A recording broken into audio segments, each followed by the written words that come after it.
I think the interesting thing about lead is that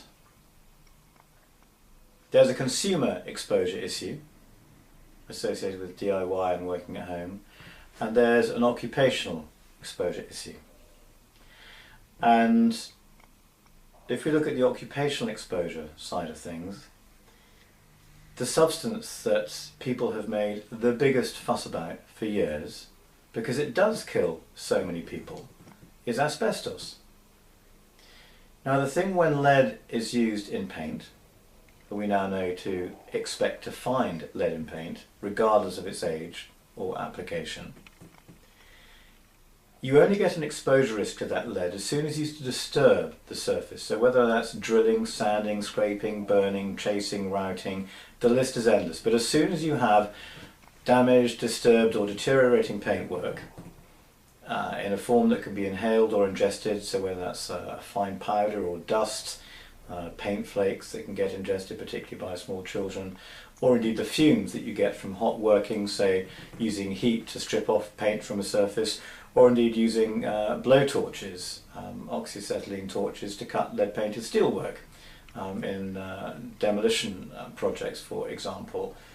Those are all sources of inhalation and ingestion risk. And the crazy thing is that if, as the law requires, you do invasive refurbishment and demolition surveys looking for asbestos, and then embark on asbestos removal, both those stages of the asbestos survey and removal process involve the disturbance of paintwork in order to get to the asbestos. But the nonsense is, through no fault of their own, the asbestos industry has grown up focusing on, not surprisingly, asbestos. What it needs now to address is the simultaneous lead exposure risk that affects most of the work that it actually does. And so by identifying a particular trade or part of the industry, I think that would be a particularly effective way of getting people to sit up and pay attention to lead, and absolutely to think of lead in the same breath as asbestos, because, as I have said before, for the last 10 or 11 years that we have been specialising in this field, people have said increasingly and more recently that they believe lead will be the new asbestos. I happen to agree. But aside from asbestos, there are industry-wide efforts to get people to manage dust exposure risks better. And so, given that lead can be expected to be found in most paintwork, any efforts to control dust in a project will automatically help to control lead exposure. And so, to the extent that lead dust is toxic, an important thing would be to get the industry to make sure that they use specially filtered vacuum extraction to remove dust at source.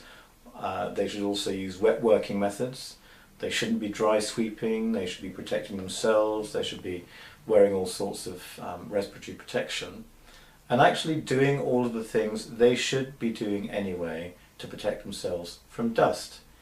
But actually lead, as the toxic kicker if you like, could actually provide a very useful role in forcing people to wake up to the fact that what you see as dust on a floor or windowsill isn't necessarily just benign and unlikely to cause you harm.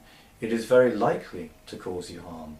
And the fact of the matter is that with lead, even a low amount of lead can be classified as a significant exposure risk, because the exposure risk is determined not by the amount of lead involved, but by the risk of ingestion.